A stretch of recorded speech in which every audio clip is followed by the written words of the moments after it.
Yeah, well, after Golden Products went broke, I had to find myself a job. And I remembered my mother, what she said, don't use your brawn, use your brain and push a pen. So I got myself a job pushing a pen, using my brain. I applied for a job as a salesman for a company called Circuit Developments. Circuit Developments were a company set up to sell life insurance for Capital Life Insurance. And they also had a superannuation fund called Circuit Superannuation. So I got the job, and I got a collar and tie. And here I was in a collar and tie. I had a company car to drive around in, and I went around selling investments and things. Very successful I was.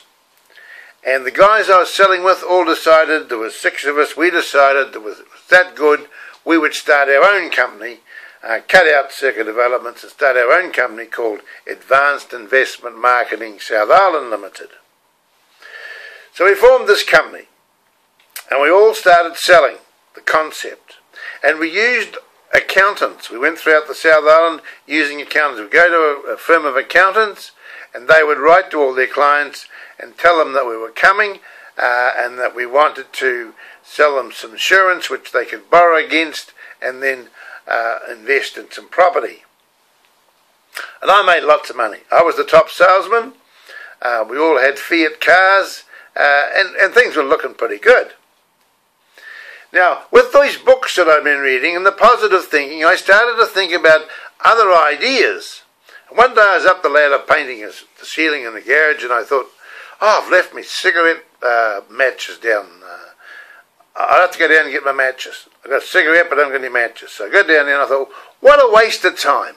Why can't we put the matches and the cigarettes together?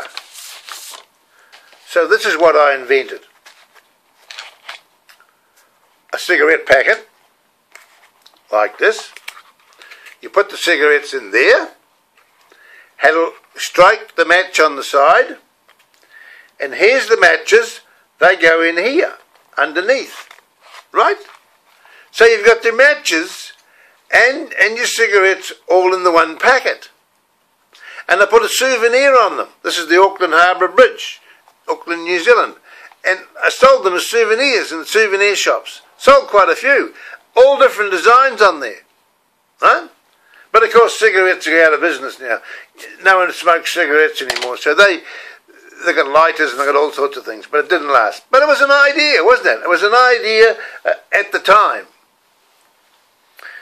Anyway, I wanted to get out of advanced investment marketing. I wanted to work closer to home. I didn't want all this travelling around the South Island. So I applied for a job with Broadlands Finance as their lending officer in Christchurch.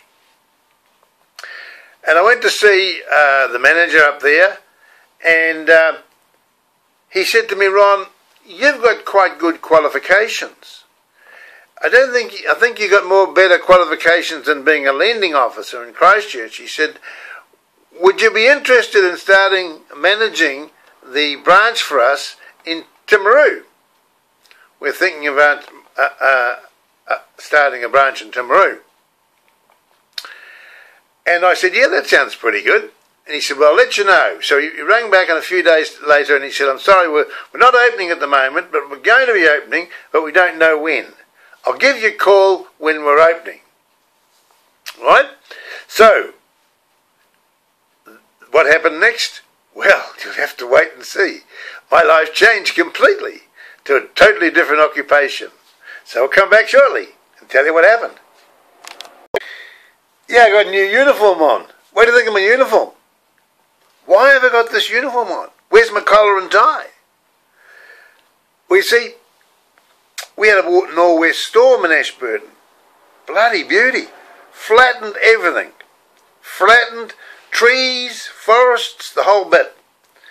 And we lost the roof on our house. I thought it was someone else's iron that was lying around, but it was ours.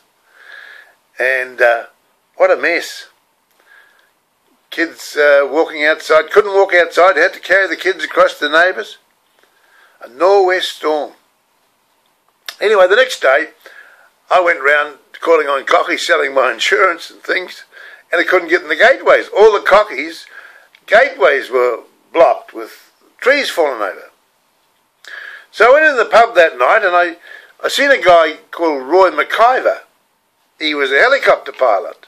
And I said, "What are you doing, Roy?" And he said, "Oh, my helicopter crashed." And he said, "What are you doing, Rod?" And I said, "Well, I'm going to get my chainsaw, and I'm going to help some of these farmers get in their gateways, because I've got a chainsaw at home, you see." So I went home and helped some of these cockies get in their gateways. And he said, "You know, my brother has a Fordson tractor. My brother Russell has a Fordson tractor. We could go and do a bit of logging. We could catch, you know, for the council." So we did. We went and got this old Fordson tractor of Russell's. And Michael gave us a hand, that's my son. And the three of us were using this Fordson tractor to snig out these trees and cut them into logs, you see. And the boss man from council come along and thought we were doing a pretty good job. So he said, "You boys need a log skidder. The council's got a log skidder. We'll give you the log skidder." So we got the log skidder. And we were 12 months working for the council using this log skidder, and we were making good money. We're getting paid by the cube and stuff, and it was quite good. But then it all came to end. No more work. The boss said one day, "I'm sorry, we've all finished. There's no more work to do." Now, that night, I got a phone call, and it was from Terry Hayden, the general manager of Broadlands Finance. Said, "Ron, we're opening in Timaru. We need a manager. Do you want the job? When can you start?" I said, "As soon as you buy me the car." So we started. I started as the manager of Broadlands Finance in Timaru in 1976. Now, Don Brash, you probably know of Don Brash. He was one of the directors of the company at that time. He was also the managing director of Broadbank. Don Clark was another director. They were one of the largest companies, finance companies in New Zealand. And we moved in the rain in January 1977. We moved in the rain to Timaru. Pouring with rain it was. Right, I'm going to come back in a minute. I just got something to do.